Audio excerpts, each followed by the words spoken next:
Assalamualaikum warahmatullahi wabarakatuh. Sebelum kita belajar, marilah kita berdoa menurut agama dan kepercayaan kita masing-masing. Berdoa dimulai. Bismillahirrahmanirrahim. Raditu billahi rabbah wa bil islami dina wa bi muhammadin nabiyyan wa rasulah. Rabbi zidni ilman warzuqni fahman. Selesai ya. Pada hari ini kita akan melanjutkan materi kita minggu lalu, di mana materi minggu lalu berjudul pembentukan BPU PKI. Jadi judulnya adalah untuk saat ini perumusan Pancasila sebagai dasar negara. Kalian bisa membuka buku pegangan siswa, buku PPKN revisi 2017 halaman 5 sampai halaman 11. Silahkan dibuka dulu bukunya. Adalah dasar negara dan pandangan hidup bangsa, di mana 5 dasar inilah yang dijadikan sebagai aturan dalam tata kehidupan berbangsa dan bernegara, agar kita senantiasa menjadi manusia-manusia yang taat dengan Tuhan yang Maha Esa, kemudian menjadi manusia yang adil dan beradab, dapat selalu bersatu dalam masyarakat, memiliki pemimpin-pemimpin yang bijaksana dan selalu mengutamakan musyawarah mufakat, serta senantiasa menciptakan keadilan dalam masyarakat. Tahukah kalian bagaimana proses pembentukan Pancasila tersebut? Mari kita bahas pertemuan kita hari ini dengan seksama ya. Seperti yang sudah dipelajari minggu lalu, bahwa badan yang merumuskan dasar negara adalah BPU PKI, di mana BPU PKI dibentuk oleh Jepang dengan tujuan untuk menarik simpati rakyat Indonesia dari keterpurukannya dalam melawan sekutu saat Perang Dunia Kedua.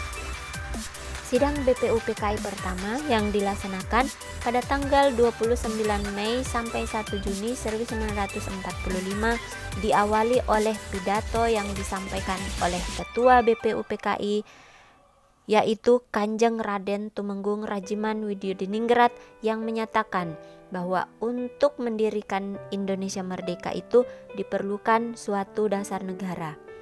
Jadi saat itu para tokoh pendiri negara pun saling mengusulkan rumusan dasar negara, meski di dalamnya memiliki perbedaan satu dengan yang lainnya, apakah karena adanya perbedaan pandangan berdasarkan sejarah perjuangan bangsa dan dengan melihat pengalaman-pengalaman dari bangsa lain. Jadi, meskipun diilhami oleh gagasan besar dunia, tetapi tetap berakar pada kepribadian dan gagasan besar dari bangsa Indonesia sendiri. Adapun tokoh-tokoh yang mengusulkan dasar negara, yaitu yang pertama Muhammad Yamin pada tanggal 29 Mei 1945. Muhammad Yamin saat berpidato mengusulkan secara lisan, yaitu ada 5 ya: peri kebangsaan, peri kemanusiaan, peri ketuhanan, peri kerakyatan, dan kesejahteraan sosial. Kemudian mengajukan secara tertulis, di mana yang diajukan itu berbeda dengan konsep yang diajukan saat dia berpidato, yaitu yang pertama ketuhanan yang Maha Esa, kebangsaan persatuan Indonesia, yang ketiga rasa kemanusiaan yang adil dan beradab, yang keempat kerakyatan yang dipimpin oleh hikmat kebijaksanaan dalam permusyawaratan perwakilan, yang kelima keadilan sosial bagi seluruh rakyat Indonesia. Tokoh yang kedua mengusulkan dasar negara, yaitu Supomo tanggal 31 Mei 1945. Adapun rumusan dasar negaranya yaitu 1. Persatuan, yang kedua kekeluargaan, yang ketiga keseimbangan lahir dan batin, 4. musyawarah, dan yang kelima adalah keadilan rakyat. Tokoh selanjutnya yaitu Insinyur Soekarno pada tanggal 1 Juni 1945. Adapun rumusan dasar negaranya yaitu 1. kebangsaan Indonesia, yang kedua internasionalisme atau peri kemanusiaan, yang ketiga mufakat atau demokrasi, 4. kesejahteraan sosial, dan yang kelima ketuhanan yang berkebudayaan. Pada awalnya dinamakan Pancadharma, namun atas petunjuk ahli bahasa kemudian menjadi Pancasila yang artinya 5 dasar. Makanya setiap tanggal 1 Juni 1945 dijadikan sebagai hari lahirnya Pancasila.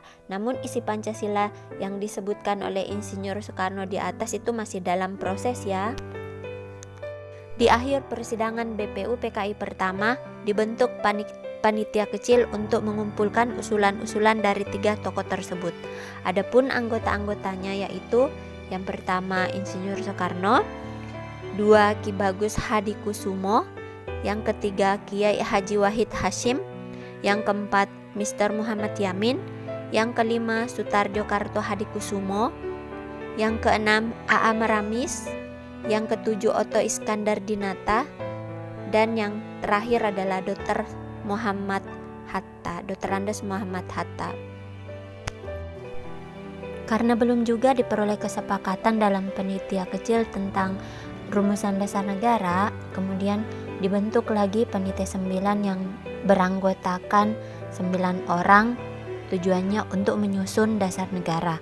Adapun anggotanya yaitu Wahid Hasyim, Kahar Musakir, Agus Salim, Soekarno, Muhammad Yamin, A.A. Maramis, Muhammad Hatta, Abikusno Cokro Sujoso, dan Ahmad Subarjo. Pada sidang PPKI 1 tanggal 18 Agustus 1945, Piagam Jakarta mengalami perubahan, yaitu pada sila 1 yang awalnya berbunyi ketuhanan dengan kewajiban menjalankan syariat-syariat Islam bagi pemeluk-pemeluknya.